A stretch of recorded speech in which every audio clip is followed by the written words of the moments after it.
Welcome to Free Play. Today we're looking at Prehistoric Isle in 1930.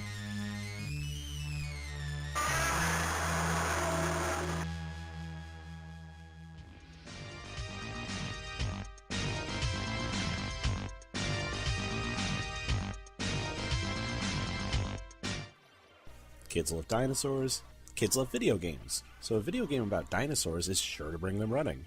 So when SNK decided to tread that path with Prehistoric Isle in 1930, it stands to reason that the game should excite the imagination like Jurassic Park meets Indiana Jones. SNK is best known for its Fatal Fury / King of Fighters series, Metal Slug, and Samurai Showdown. Popular as those series are, they wouldn't come out for another few years, so all we had in 1989 was Prehistoric Isle. The Japanese company is very well known for making games that stretch the wallet as well as the patience. In short, SNK games are harder than a Stegosaurus's backplates, and Prehistoric Isle is no different. The premise of the game is that you're traveling to an uncharted island to go and find out why ships are sinking, and making it a point to gun down everything you can find in your biplane. Who doesn't love biplanes after all? And lucky for you, you brought plenty of bullets for everybody. Good planning on that because everything is trying to murder you. Yes, the island is full of hostile dinosaurs, pterosaurs, and some manner of chitinous bug things, not to mention Neanderthals. So while I'm fine suspending disbelief for dinosaurs to still be A-OK on an island in the Atlantic, some of the designs for these whatever-osaurs seem to be a little peculiar to me.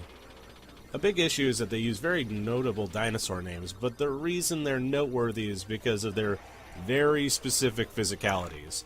For example, the Brachiosaurus you fight in the first mission looks a lot like an Elasmosaurus, which was a seafaring dinosaur. Likewise, while they get the Stegosaurus mostly correct, they slap some kind of dragon head on it. Even more comically, the sizes they suggest for these dinosaurs is ludicrous for anything that isn't Godzilla or one of his spiny cohorts. Speaking of which, the monster roars sound a little too familiar.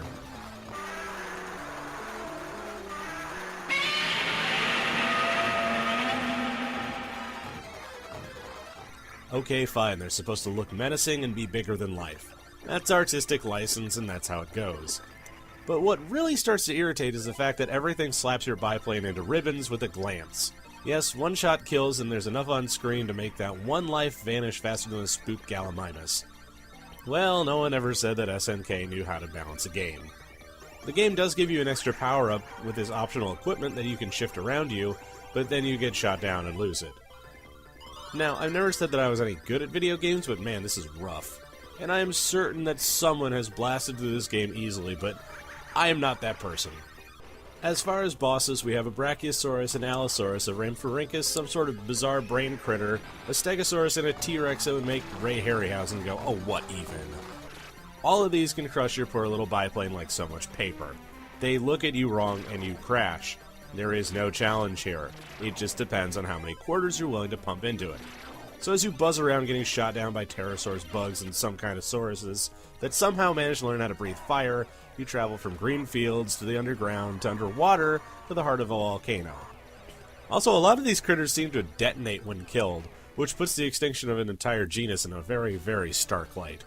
Imagine, a T-Rex bites down on some poor dino and boom! While the previously reviewed 1944 was an enjoyable game because of its retro design aesthetic, Prehistoric Isle has the opposite problem. It's too much like a modern game, but without the proper implementation. There's too much on screen for one ship to handle, there's no reliable power-up system, and while the bosses are big enough to impress graphically, they're actually too big to effectively combat. Retro games are hard enough without being unfair. Challenge should stem from testing the player's reflexes and the ability to navigate the corridors, but when you have a giant wall of death at all times, then it stops being fun and starts being annoying. When all is said and done, does it get the free play quarter of approval or the slug of shame? The game looks great, but it plays like getting in a headbutting contest with a Pachycephalosaur. Getting killed over and over again isn't terribly fun, and the novel of shooting dinosaurs wears off when it slaps you stupid with every quarter. But they're so badly realized that you can't properly appreciate them. So much as it pains me to do this, looks like this one gets the slug of shame. Sorry, SNK, you'll do better next time. But you never will get the hang of bosses, will ya? Join us next time when we look at Taito's Silent Dragon.